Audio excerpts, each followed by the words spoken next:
આટલા પહોંચી ગયા છે નાદરી. હવે રાગડા કે નીકળશું.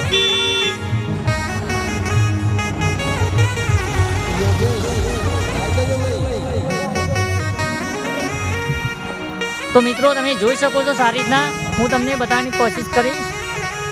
તો તમે લેન્ટા પણ હજી પણ જોઈ શકો છો.